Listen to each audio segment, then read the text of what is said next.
예, 저희 강의 성경만 빼고 다 바꿔라. 이제 마지막 네 번째 강의의 주제는 문화사역의 교육과 선교 또 사회봉사 등의 접목과 전체 결론을 말씀드리겠습니다. 예, 성경 말씀 고린도전서 9장 22절 23절 말씀에 보시면 내가 여러 사람에게 여러 모습이 된 것은 아무쪼록 몇 사람이라도 구원하고자 함이니 내가 복음을 위하여 모든 것을 행함은 복음에 참여하고자 함이라. 이렇게 말씀합니다. 첫 강의에서 인용한 한국교회 대표적인 미래학자 최윤식 박사께서 2013년 한국교회의 미래지도라는 책의 서론에 이러한 말씀이 있습니다. 한국교회는 이제 대흉년의 시간으로 접어들었다. 하나님이 한국교회에 주신 마지막 골든타임 10년을 놓치지 말라고 호소합니다. 2028년에는 한국교회가 본격적으로 침몰하기 시작할 것이다. 2030년에는 한국교회가 초대형 부도를 직면하게 된다고 경고했습니다. 그러나 그는 동시에 대위기는 대기회와 한 쌍이며 위대한 기회가 새로운 부흥을 만든다고 말했습니다. 그에 대한 대안으로 최윤식 박사는 미래를 먼저 읽고 미래가 당신을 따라오게 하라. 한국교회 미래해법은 다음 세대와 교육부서가 해답이라고 말했습니다. 이 책은 벌써 11년 전에 예견한 말입니다. 그런데 정확한 예언이 되었습니다. 5, 6년 전의 통계인데 그때 이미 한국교회 50%가 교회 학교가 아예 없는 교회. 그러니까 두 교회 중에 한 교회는 아예 교회 학교가 없다는 것이죠. 지금 각종 통계는 코로나 팬데믹 이후 더욱 가속화되고 있습니다. 그렇기 때문에 가장 집중해야 될 대상은 다음 세대입니다. 지금 교회는 MZ세대도 적응하지 못하고 있는데 벌써 알파 세대가 등장하고 있습니다. 먼저 교회 외적인 그런 건물부터의 변화도 필요하다고 생각합니다. 종교개혁 후 개혁교회의 모습은 끊임없이 모든 것이 바뀌었죠. 그러나 로마 카톨릭 교회는 종교개혁 때나 지금이나 외적이나 내적으로 크게 변화된 것이 없는 것 같습니다. 저희는 이제 교회를 건축할 때 설계자에게 주문한 것이 뭐냐면은 교회 같지 않게 설계해달라. 예, 교회 건물을 보아도 들어가 보고 싶은 그런 건물, 그러니까 세상에서 교회로 유입되는 통로가 바로 예배당인데 교회 건물이 저 건물에 들어가고 싶다. 이게 멋진 카페나 건물을 보면 그런 마음이 있지 않습니까? 그래서 교회 들어오면은 본당에 음향이나 영상, 조명, 각종 시설, 악기 이런 모습들이 교회라기보다는 콘서트 홀에 가깝게 그렇게 건축을 했습니다. 그리고 1년에 50회 이상의 다양한 콘서트 또 여러 단체들 이렇게 해서 예배당의 용도도 있지만 공연장, 연주홀의 용도도 크게 사용을 하고 있습니다.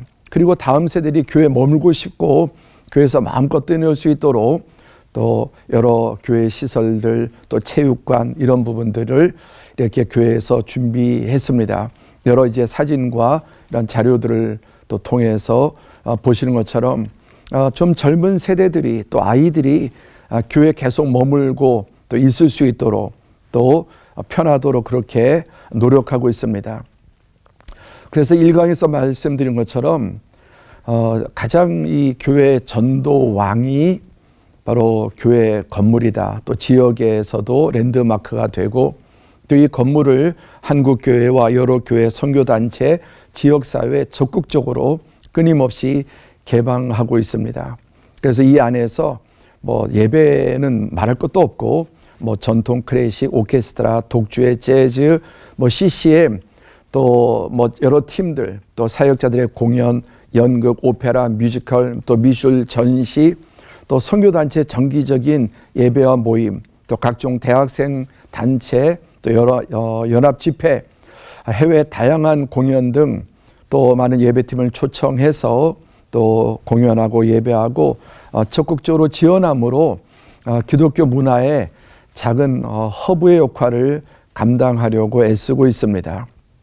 말씀드린 것처럼 가장 심각한 문제는 다음 세대입니다. 아까 우리 일부 예배에는 기성세대는 전통적으로 어떤 현대 악기 또 복음성가도 부르지 않고 그대로 그게 가장 편하고 가장 은혜롭습니다. 문제는 다음 세대입니다. 우리 볼링에서 이 핀들을 쓰러뜨리려면 킹핀이라고 하지 않습니까?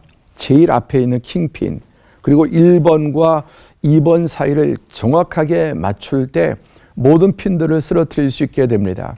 그럼 교회 킹핀이 무엇일까요? 특히 교회의 킹핀은 30대, 40대가 킹핀이고 이 젊은 부부들이 교회 가장 킹핀이라고 생각을 합니다. 그래서 저희 교회는 여러 교구와 더불어 시니어 교구도 나눠져 있지만 부부 교구에 특별히 더 집중을 하고 그런 결과로 교회 전체 한 60%가 40대 미만의 젊은 성도입니다. 그리고 코로나를 겪으면서 가장 사실 고민하고 염려했던 것이 교육부서였는데 이 젊은 층들이 든든하니까 교육부서가 우리 교회 모든 부서 가운데 가장 빠르게 회복되었고 어떤 부서는 코로나 이전보다 더 오히려 그 부서가 발전하기도 부흥하기도 했습니다. 그럼 다음 세대 예배와 교육에 어떻게 문화적 사역을 접목하는가? 그 중에 하나가 이제 소율이 문답이 107번 기독교 성경에 가장 핵심을 담고 있는 신앙 고백서인데요. 107번까지 있습니다. 이것을 이미 2번이나 이렇게 랩송으로 만들어서 다 완주를 했습니다. 그래서 지난 강의에 말씀드린 것처럼 107번 전체를 다 외우는 아이들이 몇 명 있고 또 사도신경, 십계명, 주기도문도 아이들에 맞게 랩송으로 이렇게 만들어서 아이들이 아주 즐겁게 또 그런 것들을 다 율동과 춤으로 만들어서 외우면서 하게 되니까 아이들이 다 외우고 또 그런 것이 잘 스며드는 것 같습니다.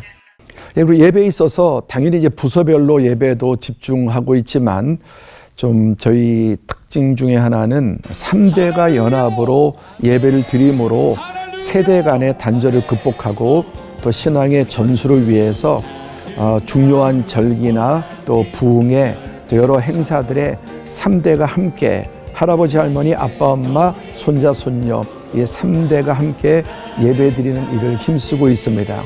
그래서 저희 교회에서는 신앙 명문가라는 타이틀로 1년에 2, 3회 3대 부흥회를 하고 또 특별 새벽기도회도 1년에 한 3차례 하는데 이때는 거의 먹방에 가깝습니다. 아이들이 특별 새벽기도 드리고 보통 5가지 그 이상의 여러 가지 간식들도 먹고 아이들이 그 먹기 위해서 새벽 예배를 나오고 되게 즐거워하는 것 같습니다. 그런데 이 3대 예배는 아이들이 예배 구경꾼이나 들러리 또는 무슨 아이들이 동원하는 것이 아니라 주역으로 이 모든 예배를 아이들이 주도하고 또 그 주역으로서 이끌어가는 것입니다. 또 사진과 영상 자료들을 좀 몇 가지 보시겠습니다. 자, 이제 우리 앞뒤좌우 서로를 축복합니다. 서로를 바라보며 너에게 열매가 너에게 우리 서로를 축복하며 서로를 축복하며 예수님이 맺게 하시는 그 열매 포도나무 안에 거할 때 주님이 맺게 하시는 그 열매가 우리 전 세계 가운데 자 우리 앞뒤좌우 서로를 축복하며 바라봅니다. 예수님이 내 안에 두 번째 그레이스힐 비전 스쿨 GHVS인데 이 그레이스힐 비전 스쿨은 기존의 주일학교와 대안학교의 장점을 결합한 토요 학교입니다.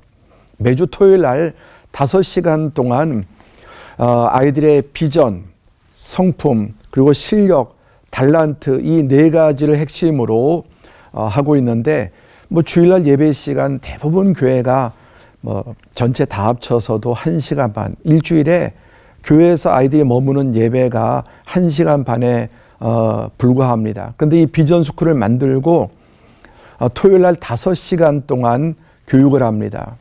사람이 살아가는 데서 가장 중요한 것은 가치관이라고 생각합니다. 그게 바로 비전이죠. 두 번째는 그 아이의 성품. 하나님의 비전이 나의 비전이 되고 예수님의 성품이 나의 성품이 되고 또 아이들 고유해 주신 달란트를 개발하고 그리고 또 아이들에게 실력을 향상시키기 위해서 영어로 성경, NIV 성경을 암송하고 공부하고 모든 찬양을 영어로 이렇게 부르면서 영어 공부를 하게 됩니다. 그리고 또 이 비전 스쿨에는 교회 안에 정말 신앙도 좋고 실력 있는 좋은 성도들이 많습니다. 또 여러 전문직이거나 자기 직업에 종사하면서 신실하게 하나님을 섬기는 귀한 분들이 많습니다. 그래서 그분들 매주 한 분씩 초청해서 그분들의 삶, 직장, 신앙 그리고 어떻게 신앙을 삶에서 녹여내며 살아가고 있는지 각종 이 직업군에 계신 분들을 초청해서 강의하고 대화하고 근데 너무너무 그분들의 강의가 훌륭합니다. 또 교회 바깥에서 외부에 전문 강사님들을 초청해서 각 분야에 기자라든지 PD라든지 이런 분들도 또 군인 이런 분들을 통해서 아이들이 그 직업에 더 직접 보고 듣게 하고 질문하고 만나게 하면서 아이들의 비전을 갖도록 만드는 것입니다. 그리고 교회에 다양한 행사의 모든 일에 이 다음 세대에 초점을 맞춰서 하고 있고 또 우리 3대가 함께하는 그레이스 워십이라고 하는 음반 기획이 있습니다. 그래서 이제 보시는 것처럼 여러 가지 음반들을 만들고 또 라이브 공연을 해서 이 모든 것에도 그 코러스에도 아이들부터 또 아빠, 엄마, 할아버지까지 3대가 참여합니다. 작년 9월에 최근에 만든 교회 워십 음반 또 잠깐 한번 보시도록 하겠습니다.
그런데 놀라운 것은 지금 교회가 유튜브를 개설한 지 한 7년 됐는데요.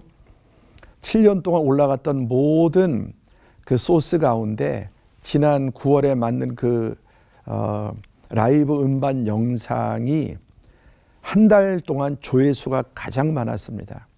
7년 동안 올렸던 모든 프로그램 가운데 모든 설교 예배보다도 한 달 올린 것이 가장 조회수가 증가했습니다.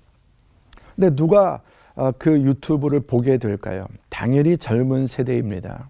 이처럼 이 다음 세대에 초점을 맞춰서 이제 할아버지, 할머니, 아빠, 엄마, 교회 온 교회가 다음 세대에 집중하고 그들을 돕고 섬기고 주역이 되도록 그래서 실제로 다음 세대 우리 자녀들이 우리가 교회 안에서 정말 대우를 받고 중요하게 또 주역을 하는 것을 말만이 아니라 체감하도록 만들어주는 것입니다. 5번째는 가정 예배입니다.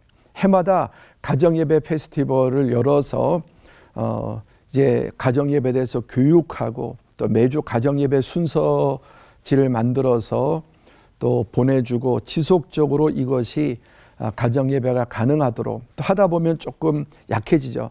다시 또 일어나도록 이렇게 하는 것입니다. 그리고 이제 선교와 여러 교회의 섬김, 또 열악한 한국교회, 개척, 교회, 농어촌, 미자리 교회들 돕기 위해서 우리가 가지고 있는 은사와 좋은 것들을 나누기 위해서 뭐 총회와 함께 작밴, 작은 교회 밴드 만들기, 작은 교회 예배 만들기, 또 이런 프로그램도 시행해서 한 3일, 4일 이렇게 훈련 받으면 교회에서 예배팀을 시작할 수 있게 됩니다.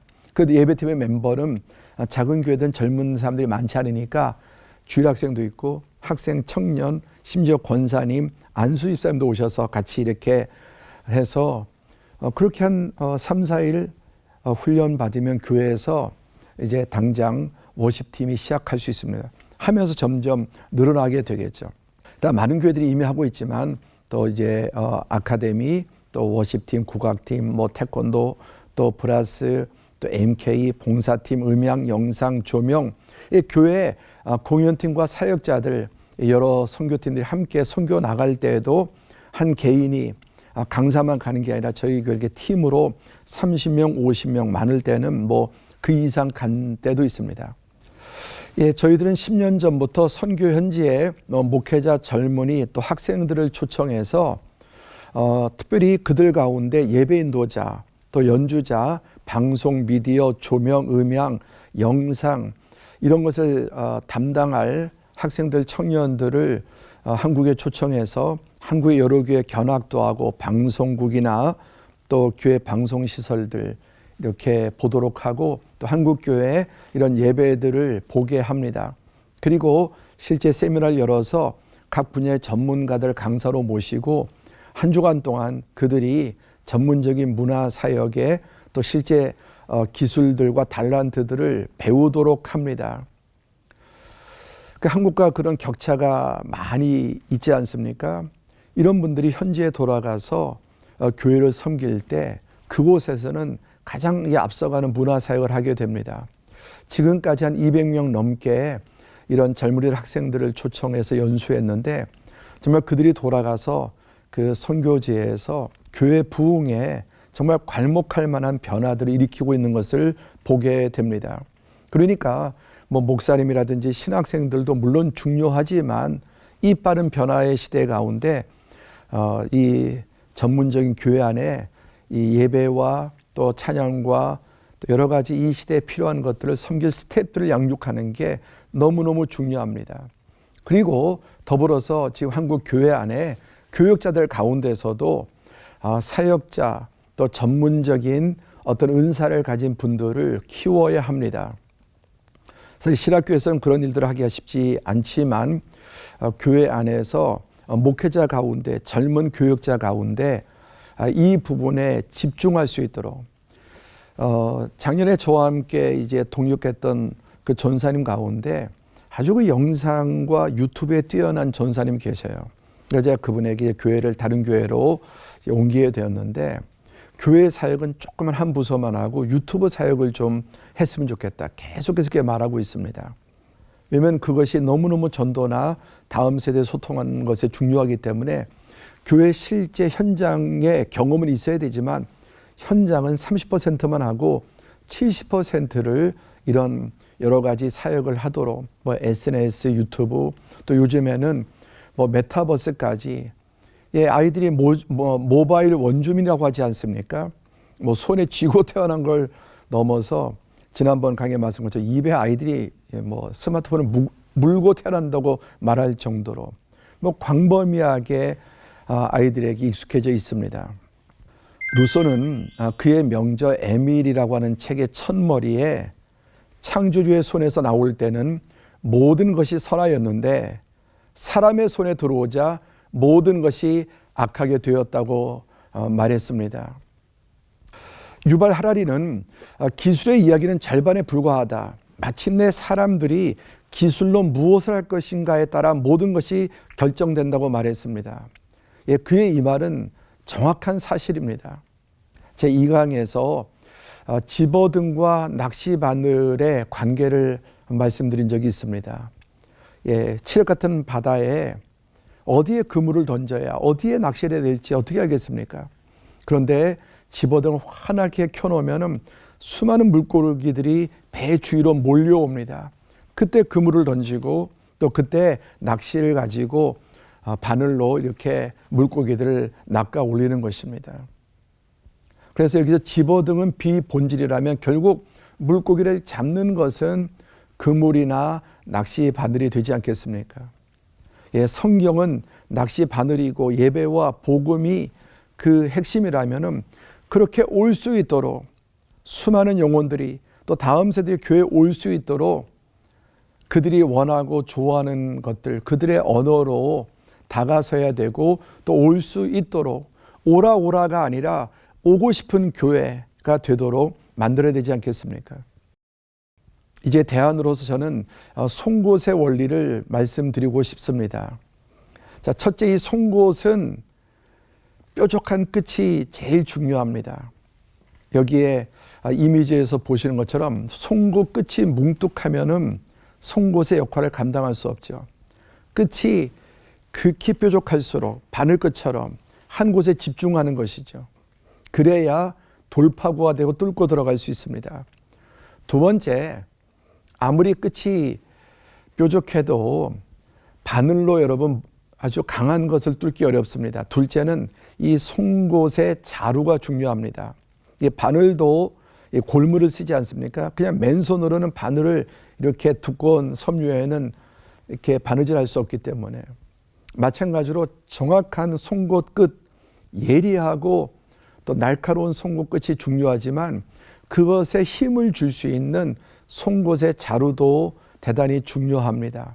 송곳 끝이 하나님의 말씀이라면, 예배라면은 송곳의 자루는 나머지 교회의 여러 가지 문화적인 사역과 이 시대의 변화들의 도구들을 적극적으로 사용하는 것입니다. 원래 그랬고 언제나 그랬지만 지금은 그리고 앞으로는 더욱더 교회가 유일한 답입니다. 교회는 원래 세상을 향한 하나님의 답이었고 지금 이 시대에는 약해졌는가? 절대로 그렇지 않고 더욱더 교회는 이 시대의 하나님의 답입니다.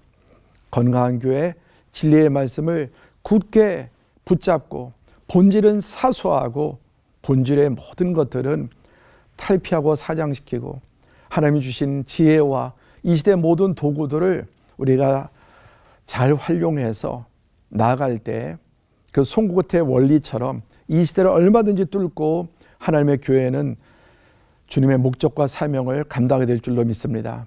마지막으로 우리 주님의 약속하신 말씀 마태복음 28장 20절 말씀을 읽고 마치겠습니다. 내가 너에게 분부한 모든 것을 가르쳐 지키게 하라.